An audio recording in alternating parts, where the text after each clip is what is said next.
Hi everyone, my name is Sally Fowler. I'm the owner and trainer for Disabled Advantage Dog Training and Consulting LLC. I've been encouraged recently to make a few video posts about my story to teach people a little bit more about who I am and what I'm trying to do with Disabled Advantage. So I'm going to try and make the first video about my story. I'm having a little bit of a hard day with my pain levels, so bear with me. I have complex regional pain syndrome, also known as CRPS or RSD. It's referred to as RSD. That stands for reflex sympathetic dystrophy. It has a lot of different names, but the most important thing about it is that it's one of the most severe types of pain anybody can experience.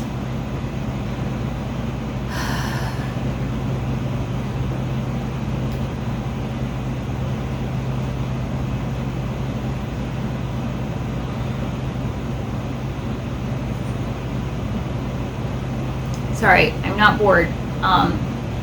The more exhausted my jaw gets, the more I yawn because the muscles are just so tired. And then the more I yawn, the more tired I get. Okay, so complex regional pain syndrome is a nerve disorder where somewhere along the way you might get an injury to start, or it might just start randomly one day. The communication system between your nervous system and your brain gets a little out of whack, and the pain that you feel is drastically out of proportion for what is actually going on in your limb, if it was an ankle sprain or a broken arm or something. And in some people, if they have treatment within the first 6 months to a year, they might be able to reverse it or slow it, or at least keep it fairly minimal. The longer you have CRPS, the more centralized it gets, and it starts to change the way your brain and your central nervous system communicate all the time. And everything you experience becomes a pain signal.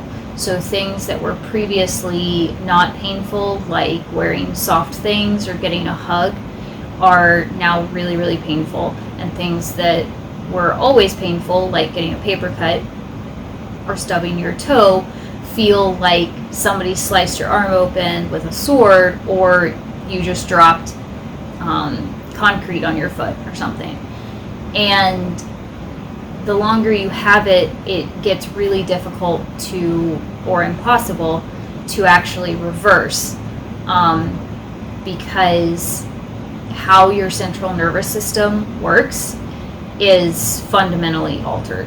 How it has grown, how it communicates with your brain, all of that is fundamentally altered. And it is possible to, it might be possible to gain a little bit of ground or slow it, but it takes really, really rigorous treatment and intervention.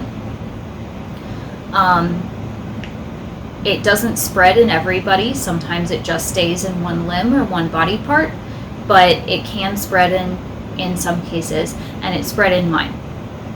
So I'm going to talk a little bit about where my CRPS is, how it started, how it affects me, and this might help you understand CRPS more, or it might just confuse you more. So, how did my CRPS start? I was in college, I was 18, and I was riding a horse at school. That was the cool thing about my college, was I was there to continue my training, continue my education to be a horse trainer and a photographer. And weekly, I got to ride horses as a class. That was pretty cool.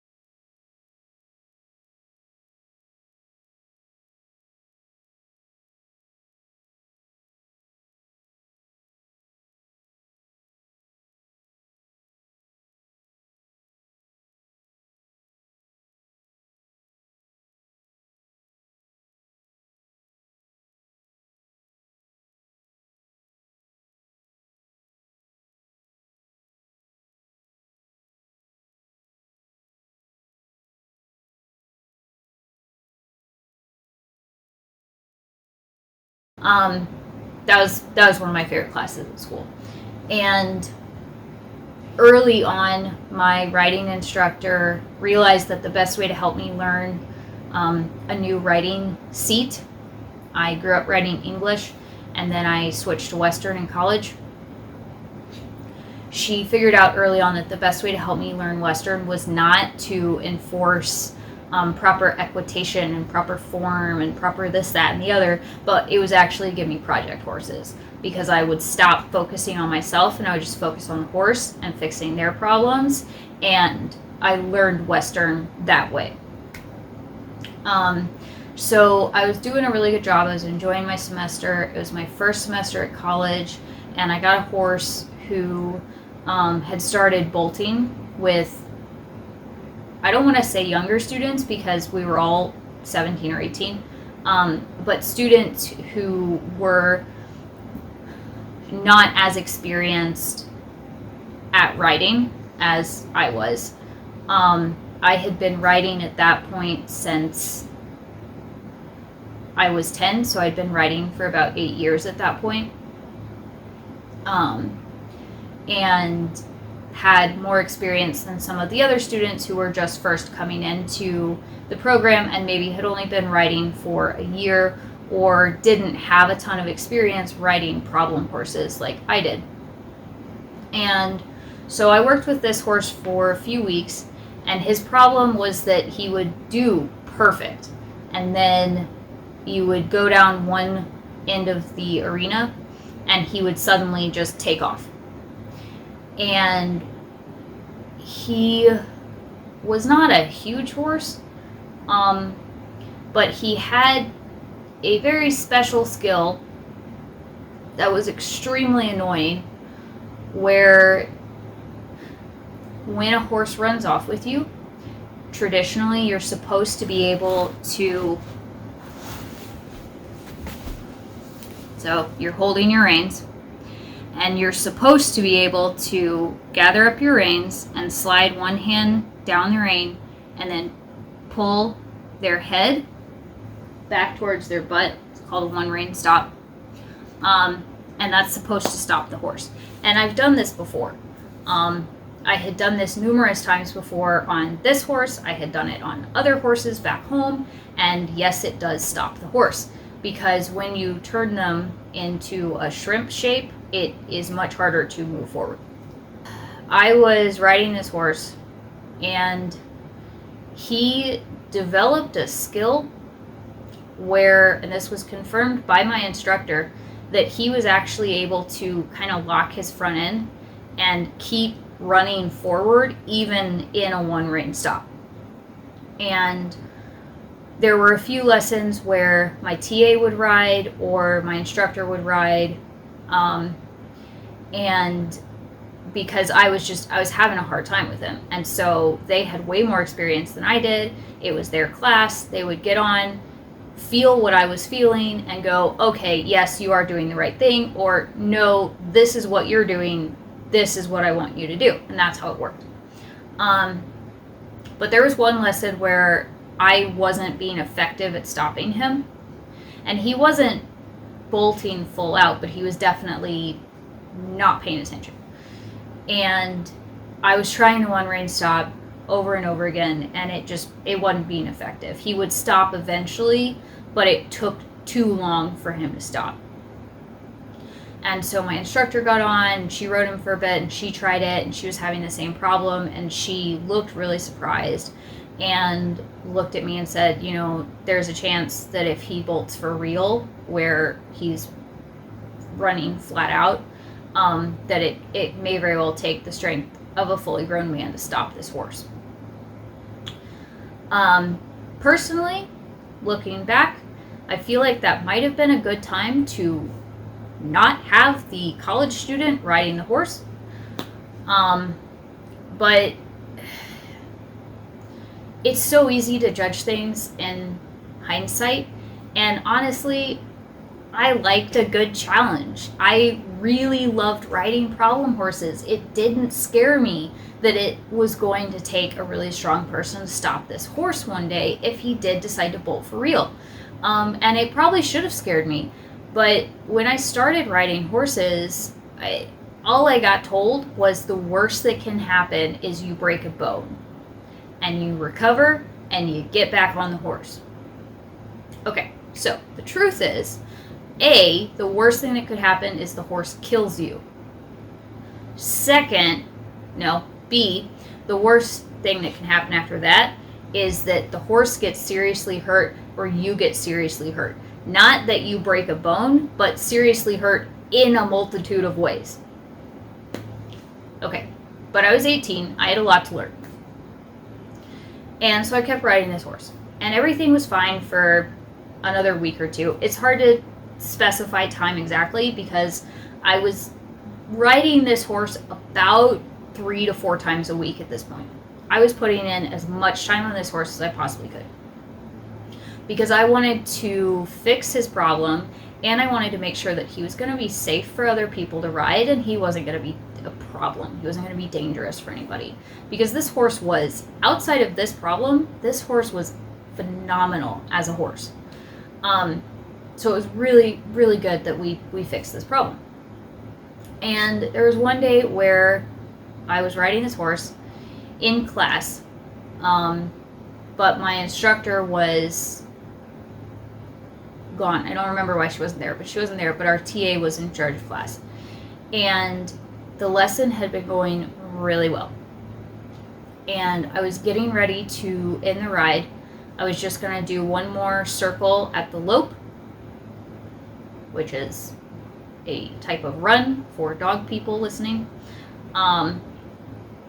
And then I was going to be done.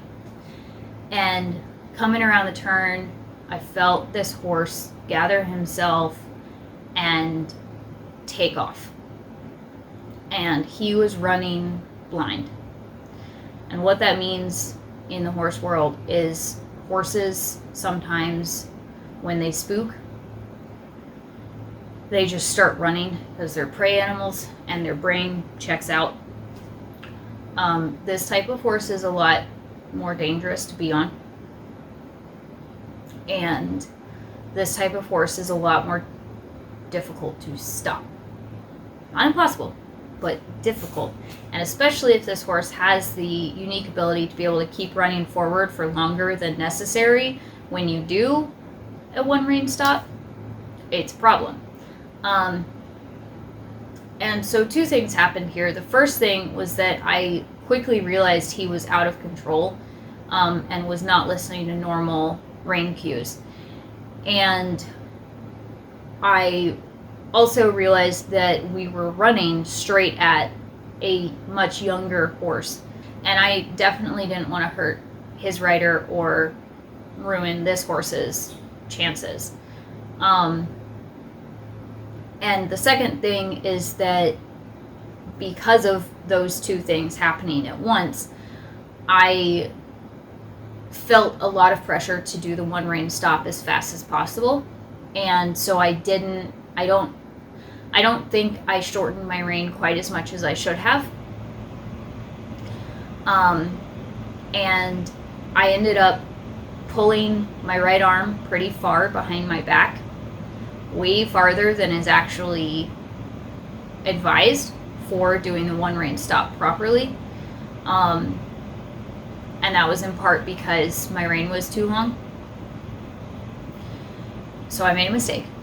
And then I also had to exert a lot of pressure on that rein in order to actually turn his head and hold his head back there for the amount of time that it took to stop him. And I did get him to stop. No one was hurt except me. I didn't fall off. Nobody else in the arena was hurt. As soon as my TA saw what was happening, she asked everybody else to stop and stand still so that there weren't random horses milling around. But when I turned my arm back and I held him, so you're supposed to only come like part way back, because your rein's supposed to be pretty short, but I came way too far back. And when it happened, felt a sharp pop in my wrist, and I just felt heat flood my entire arm, like sticking your whole arm in a really hot bathtub. And even doing that action now, the range of motion in my right arm is permanently changed. And doing that motion still makes my arm hurt and go numb. I did what any horse girl would do and cold hosed my arm after the ride. Well, actually, no, first I finished the ride on a good note, ended with this horse, took care of him, put him away, ran cold water over my arm, and then ran on to class like it was no big deal. In the days that followed, my hands started turning dark blue, dark gray. It would hurt really bad, felt like I'd slammed it in a door or something. And a lot of the pain was in my wrist, but occasionally my shoulder would hurt too. And I would have times where it felt like my arm was in hot water, and then I would have other times where my hand was really, really cold, like cold to the touch, and it just felt like waves of cold air were coming off of my hand. And there was one night in particular, I put a glove on, and then I wrapped my hand in a blanket, and then I had hand warmers, and then I also had a heat pack, and I had a heavy coat on, even though it wasn't that cold outside. And I was doing everything I possibly could to make my hand warmer, and this hand was still fine, and this hand was not fine, and it took several hours before it was normal temperature again. I was an out-of-state student, so I didn't have a local doctor. I went to our campus nurse, and she diagnosed me with minor nerve damage that would go away in 4 to 6 weeks. She gave me some pain medication and an ice pack, and told me to ice it around the clock and to get a brace for it, and to rest it as much as possible outside of my normal responsibilities at the barn. All terrible advice. It was not minor nerve damage, and it may have been nerve damage. We actually do think there is nerve damage somewhere in this arm. But nerve damage, sure. Go away in 4 to 6 weeks, no. Ice, no. Brace and rest, no. I did all those things, and it just got worse and worse and worse. And I would have days where it would turn yellow almost and swell up twice its size. I started having trouble writing assignments, writing in class, doing tests, taking notes, driving. I even started having trouble concentrating and even walking because my arm was in so much pain that my whole body just kind of collapsed in on itself. I had to actually stop riding horses because my posture changed so dramatically in an effort to baby how much pain I was in, that I was changing the way the horse was moving because my posture had changed so much to guard that arm. And so it changed how I walked. It changed how I sat. It changed how I ate. It changed how I did everything. Clothes started hurting. Light touches hurt. Using my arm hurt. I mean, just everything. And I'm right hand dominant. So to suddenly not be able to use my right hand was a huge break in normal life for myself. And I wish I had understood what was going on at that point, because I was effectively disabled the second that accident happened.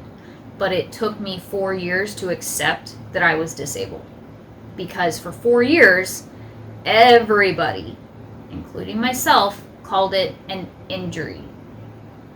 Injuries don't last 4 years. CRPS does. So, over time, I didn't stop, basically. I was in college. I couldn't stop. I had a major to complete. I had classes to take. I had responsibilities. So I just kept pushing. And there were plenty of days where I fell asleep crying because I was in so much pain. I tried going to the school nurse. She was largely unhelpful. I tried going to athletic trainers on campus initially. They were extremely unhelpful and kicked me out of their office because equestrians aren't athletes. I did finally get assistance from athletic trainers with desensitization training and access to ice packs because of the work that I did with the baseball team as their photographer. Once it became clear that I had to stop riding, I switched gears completely and focused my efforts on sports photography with a specialty in baseball photography. I became the team photographer, and with that new role, the athletic trainers were asked to open their doors and allow me to get treatment from them in terms of ice packs and doing a little bit of desensitization and physical rehabilitation training for my right arm, as much as they could possibly do, given that none of us really understood what was happening. And at that point, no one had even really mentioned CRPS to me. I went back home for a little while it was still in my right arm and had several tests done, got seen by a neurologist and an orthopedic specialist, did physical therapy, and the neurologist who was seeing me did actually say, well, this looks a lot like RSD, reflex sympathetic dystrophy, but it can't possibly be that because it's really rare. So because it's rare, this can't possibly be that. So I'm just going to diagnose you with nerves gone haywire. If that doctor had just thought to himself for a split second that, hey, just because something is rare doesn't mean it's impossible, I might have gotten actual treatment for my CRPS 12 years ago. But no, it's rare, ergo impossible. Just a little bit of anger about that. So, I kept doing stuff at school. I stayed working in the barn for as long as I could, but it rapidly became clear to myself and to my professors that this was not going to be possible anymore. I lost the ability to ride because I would be riding and I would feel every hoofbeat hitting the ground. I would feel it like somebody punching my shoulder over and over again.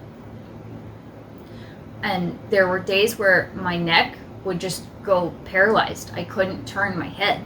And this made it extremely dangerous for driving and for riding, because when you ride, you need to be able to turn your head and see where the other riders are in the arena so that accidents don't happen. It's very similar to driving patterns.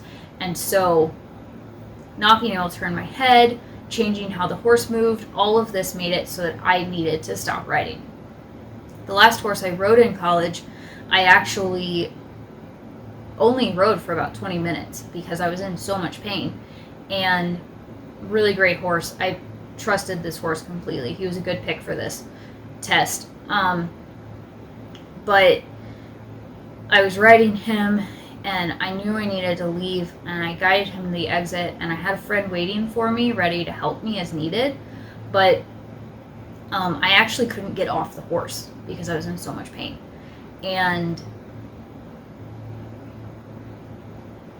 like this was such a good horse, but I didn't know how to get off because I was in so much pain that I couldn't use my right arm at all, which meant I couldn't bear weight on it to push myself off the horse the way I normally did.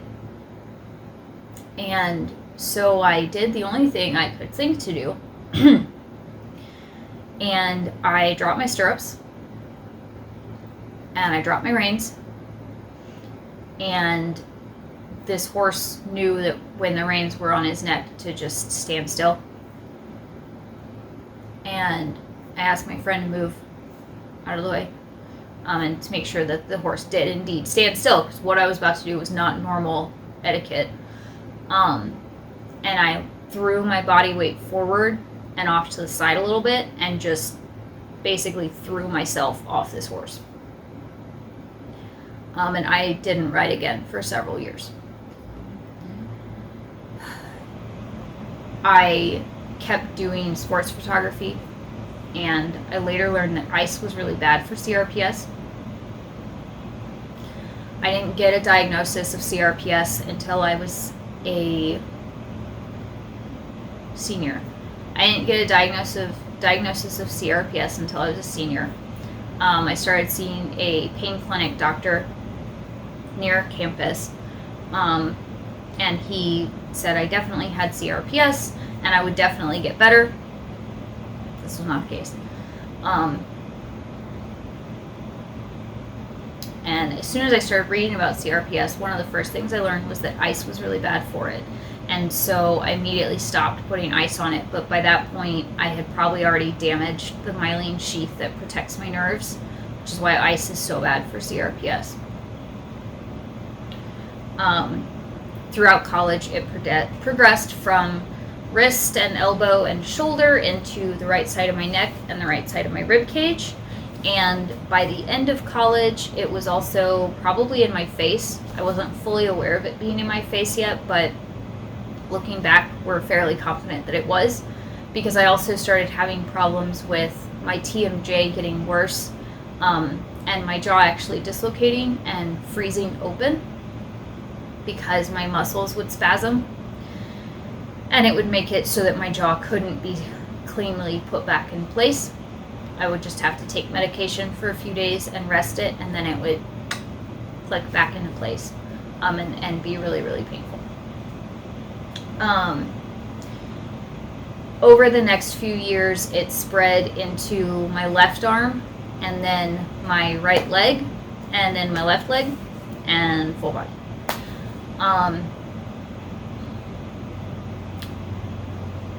Now it's full body. I've had it for 12 years.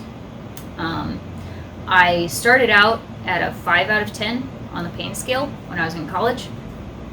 I had a brief period where I got down to 0 pain for 2 months, and then I returned to rehabilitation exercises, and we weren't even pushing that hard, but I think we pushed my range of motion just a little bit, and pain came back, and it went downhill ever since.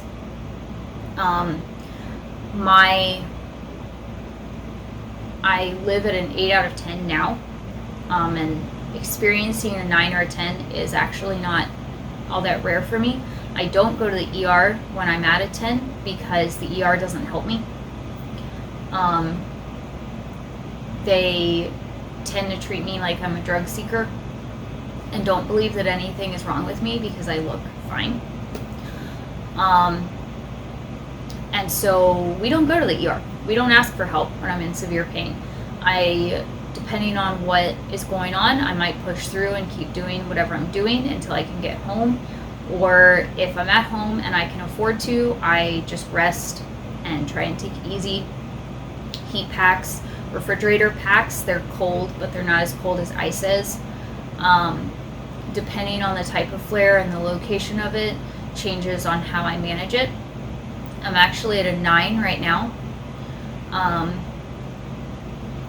because my jaw hurts from talking, and my dog barked earlier, and barking is really hard for my sensory system. It triggers ear pain and dizziness and disorientation and nausea. And then any ear pain I have feeds back into my jaw feeling worse. So we actually put a lot of energy into making sure that my first dog and my current dog don't bark in the house because it has such a negative impact on me. On a daily basis, I'm always at an 8 out of 10 where I usually start, and then it might go up or down depending on what I do in a day, but it never drops below an 8. It hasn't in like 5 years. 8 is normal. My service dog in training is right now is learning to do tasks that prevent pain flares, and once he finishes and is doing his job all the time, my pain will be more stable. But right now I'm in a bit of a flux point because he's still finishing his training.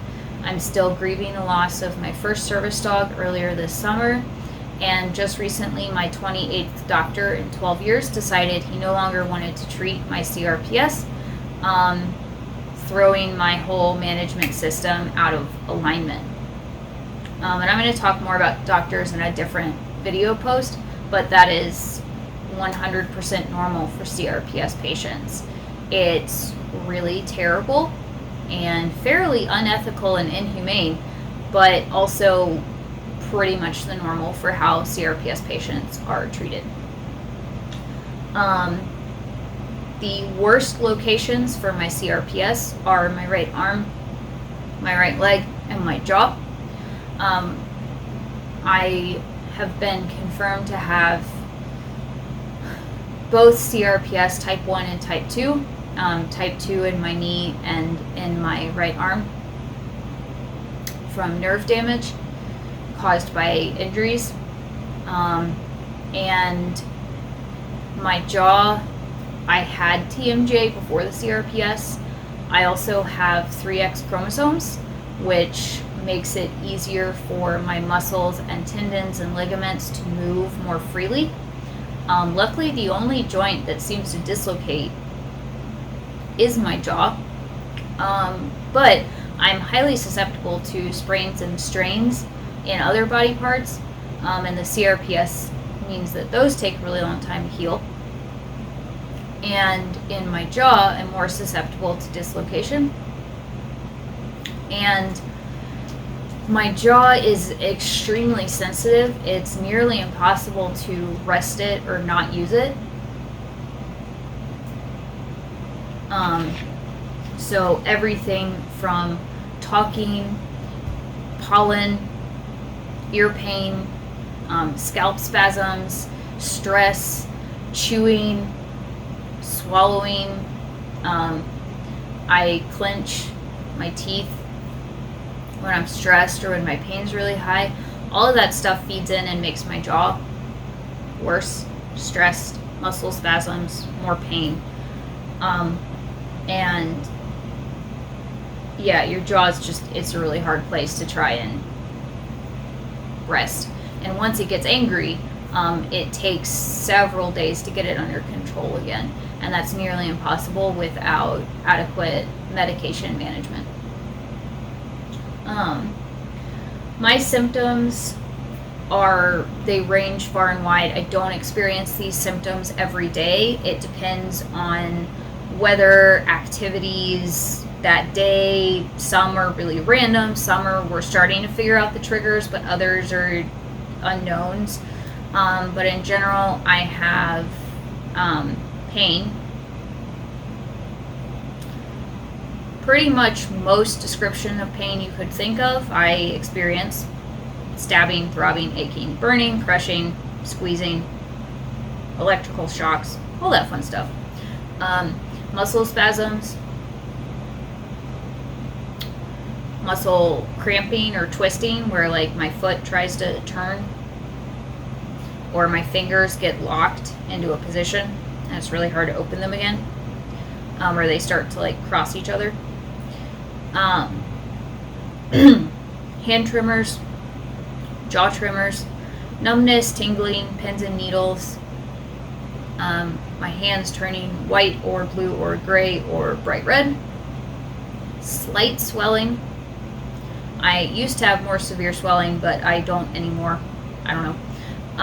Shiny skin, dry skin, puffy skin, mottled colored skin, loss of balance, dizziness, scalp spasms. I feel like really bad migraines, but it's just my scalp spasming. I get eye tremors sometimes where it looks like things are moving and they're not. And the crazy thing is my eyeballs aren't moving either. It looks distorted. Disorientation, sensory overload, brain fog, nausea. I think I said loss of balance.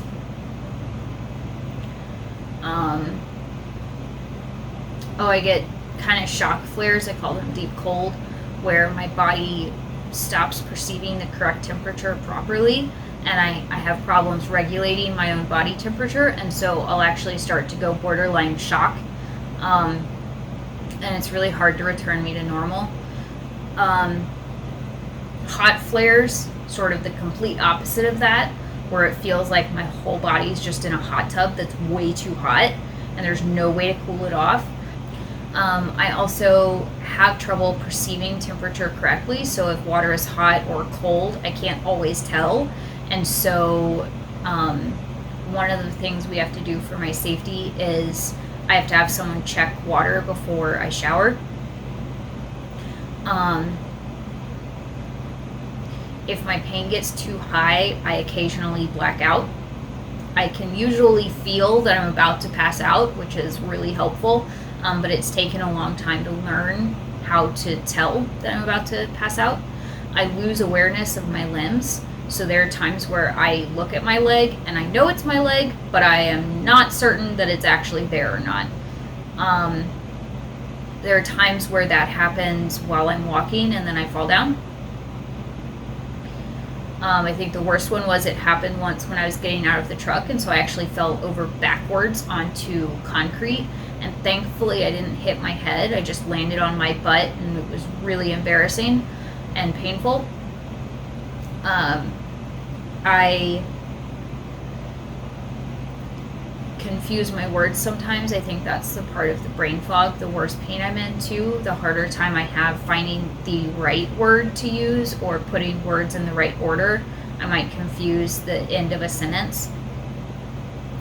I also have partial paralysis sometimes, and that usually seems to come on from stress. We also recently discovered that getting the mRNA COVID vaccine makes my left arm go paralyzed for a few weeks and then takes a little while to come back to normal.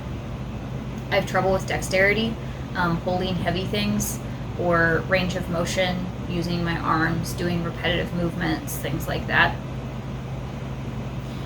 Some of my triggers are thunderstorms. We think it's the barometric pressure, but also the electrical energy in the air. Thunderstorms are really painful for me.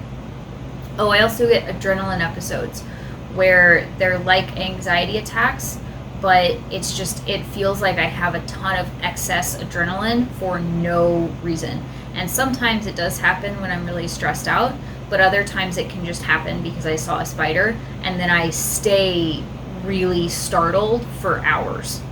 And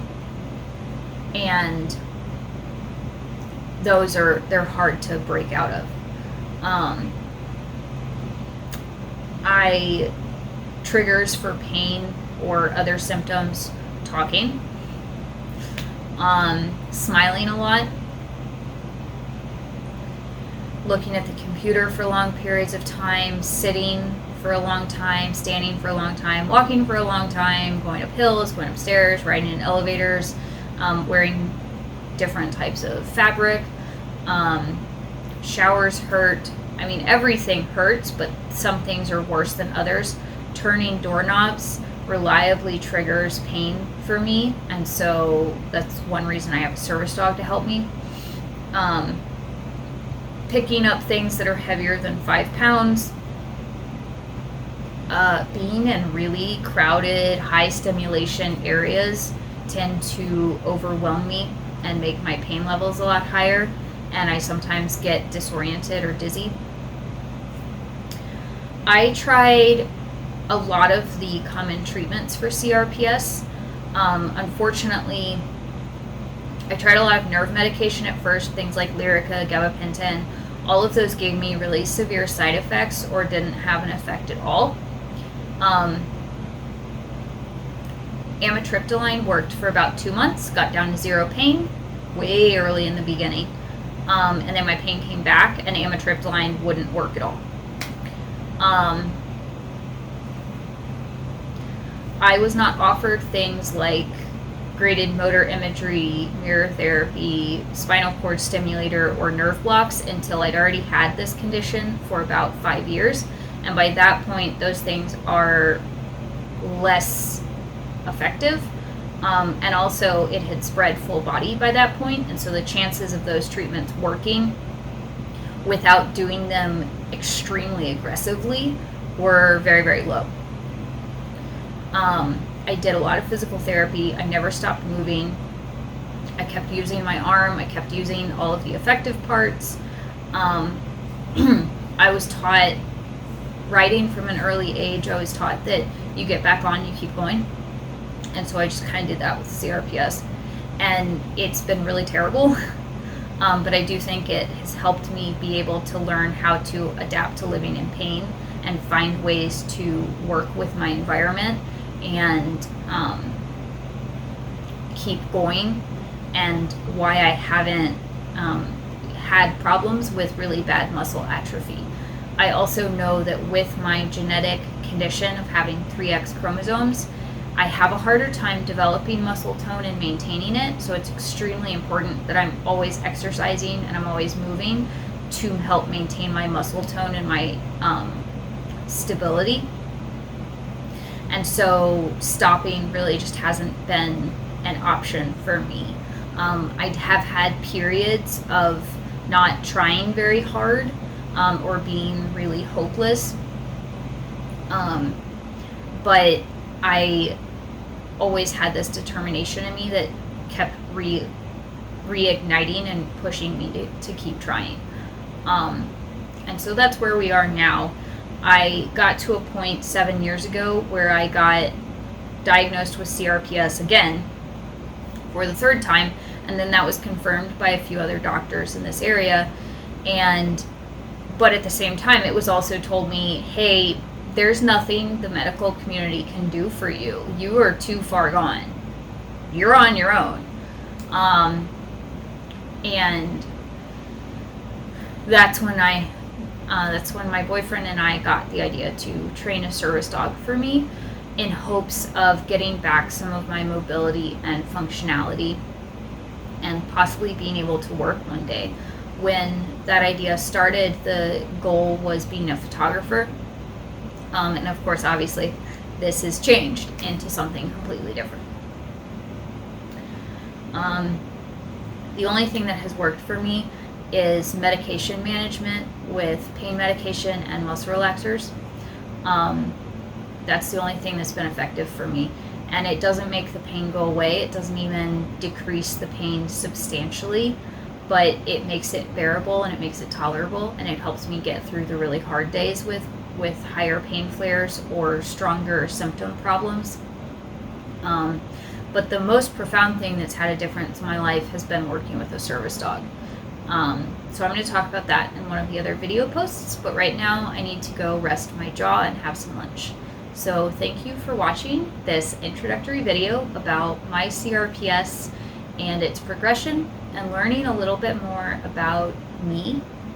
Again, my name is Sally Fowler. I'm the owner of Disabled Advantage. Thank you for watching.